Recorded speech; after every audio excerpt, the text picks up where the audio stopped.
Jack and the Beanstalk. There was once upon a time a poor widow who had an only son named Jack, and a cow named Milky White. And all they had to live on was the milk the cow gave every morning, which they carried to the market and sold. But one morning Milky White gave no milk, and they didn't know what to do. "What shall we do? What shall we do?" said the widow, wringing her hands. "Cheer up, mother. I'll go and get work somewhere," said Jack. "We've tried that before and nobody would take you," said his mother. "We must sell Milky White, and with the money do something, start shop or something." "All right, mother," says Jack. "It's market day today, and I'll soon sell Milky White, and then we'll see what we can do." So he took the cow's halter in his hand, and off he starts. He hadn't gone far when he met a funny-looking old man who said to him, "Good morning, Jack." "Good morning to you," said Jack, and wondered how he knew his name. "Well, Jack, and where are you off to?" said the man. "I'm going to market to sell our cow here." "Oh, you look the proper sort of chap to sell cows," said the man. "I wonder if you know how many beans make 5.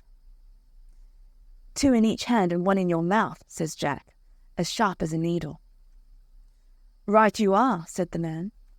"And here they are, the very beans themselves," he went on, pulling out of his pocket a number of strange-looking beans.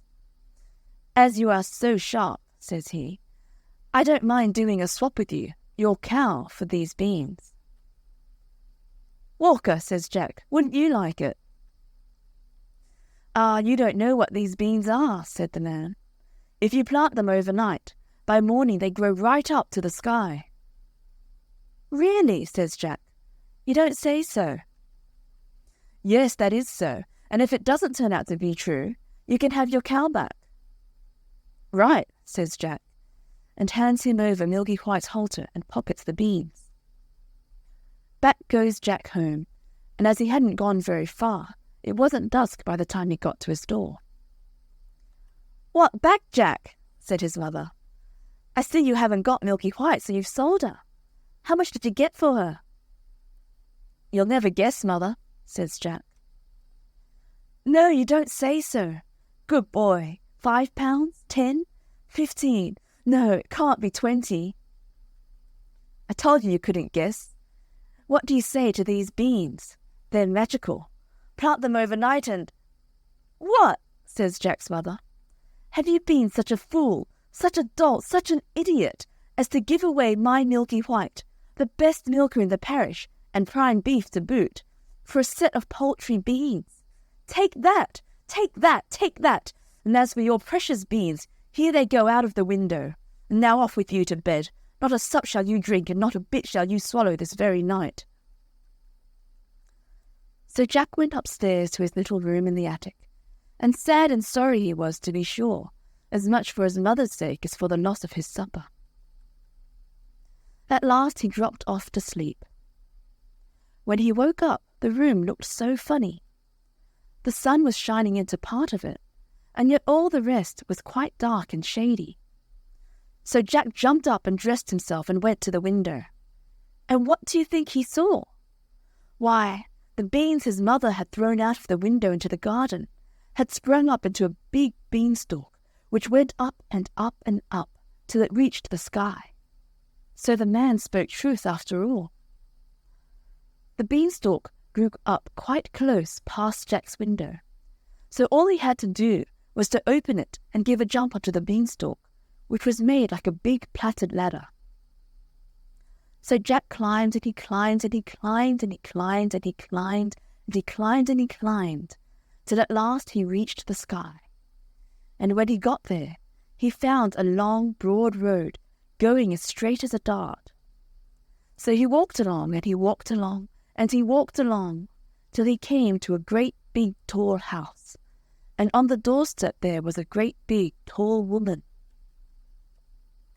"Good morning, Mum," says Jack, quite polite-like.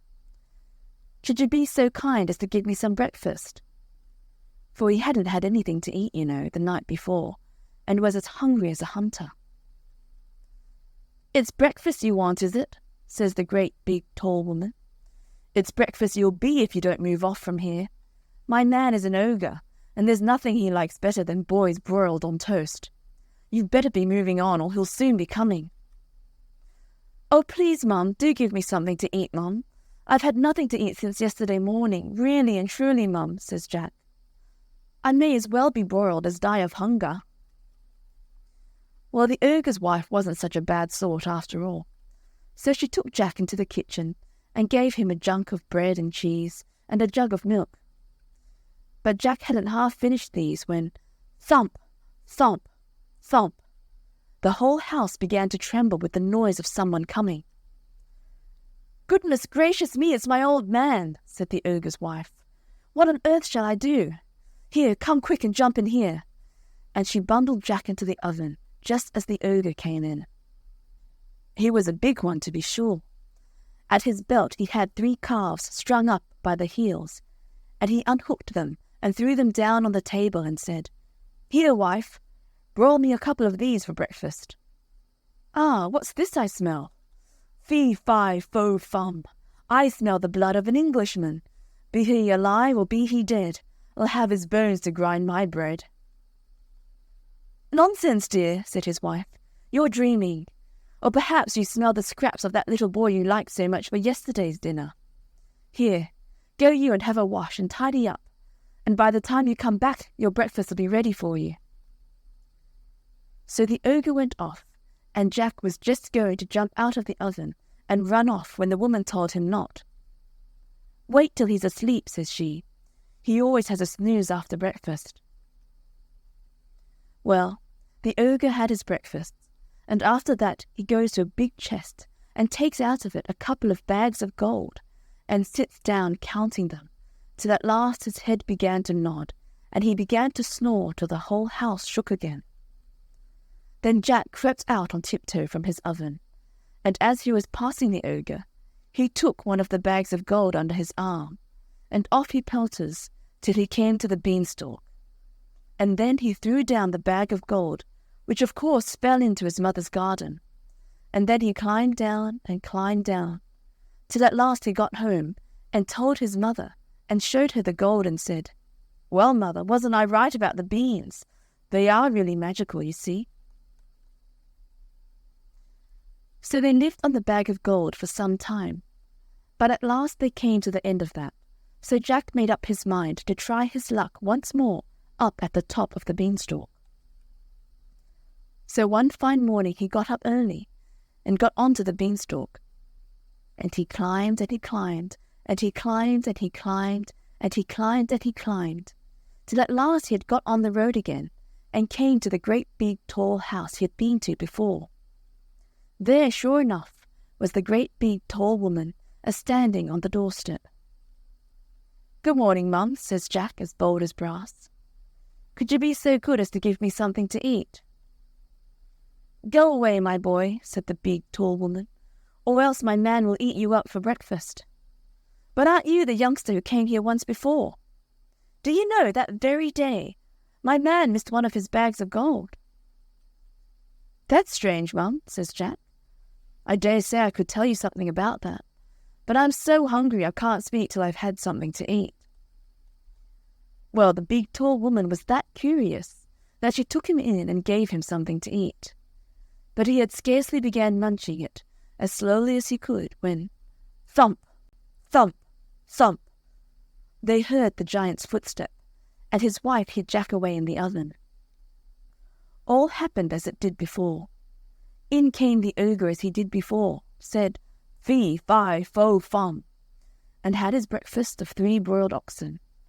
Then he said, "Wife, bring me the hen that lays the golden eggs."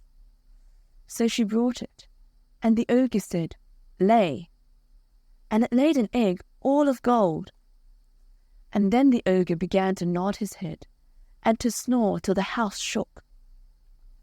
Then Jack crept out of the oven on tiptoe, and caught hold of the golden hen, and was off before you could say Jack Robinson. But this time the hen gave a cackle which woke the ogre, and just as Jack got out of the house he heard him calling, "Wife, wife, what have you done with my golden hen?" And the wife said, "Why, my dear?" But that was all Jack heard, for he rushed off to the beanstalk and climbed down like a house on fire. And when he got home, he showed his mother the wonderful hen and said, "Lay," to it.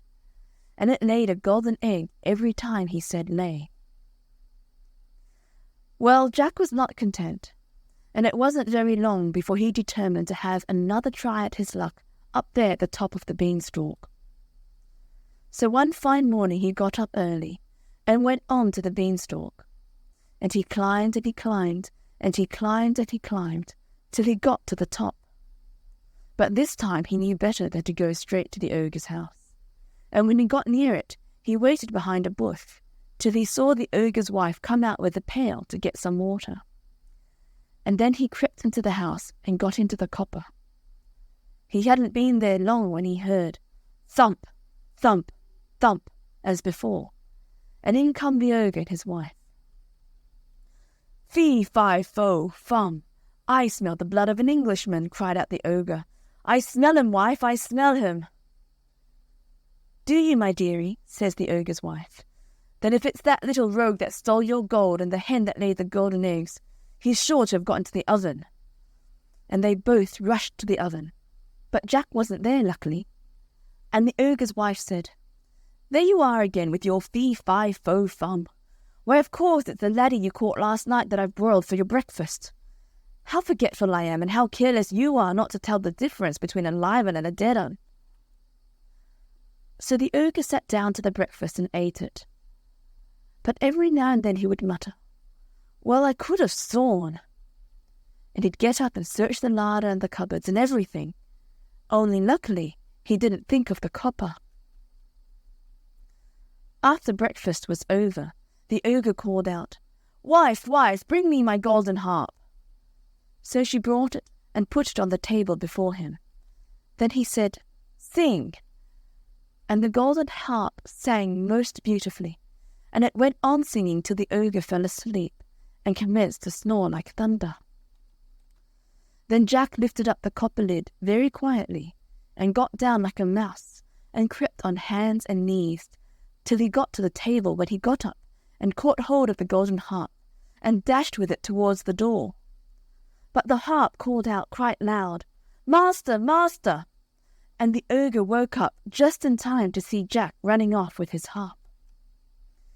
Jack ran as fast as he could, and the ogre came rushing after, and would soon have caught him, only Jack had a start and dodged him a bit and knew where he was going. When he got to the beanstalk, the ogre was not more than 20 yards away, when suddenly he saw Jack disappear like. And when he got up to the end of the road, he saw Jack underneath climbing down for dear life. Well, the ogre didn't like trusting himself to such a ladder, and he stood and waited, so Jack got another start. But just then the harp cried out, "Master, master!" And the ogre swung himself down onto the beanstalk, which shook with his weight. Down climbs Jack, and after him climbed the ogre.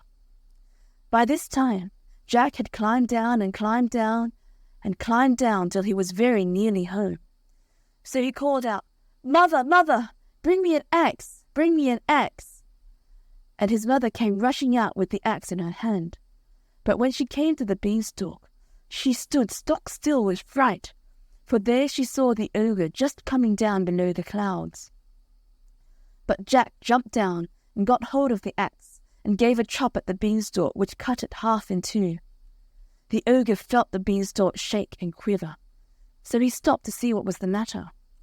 Then Jack gave another chop with the axe, and the beanstalk was cut in two and began to topple over. Then the ogre fell down and broke his crown, and the beanstalk came toppling after.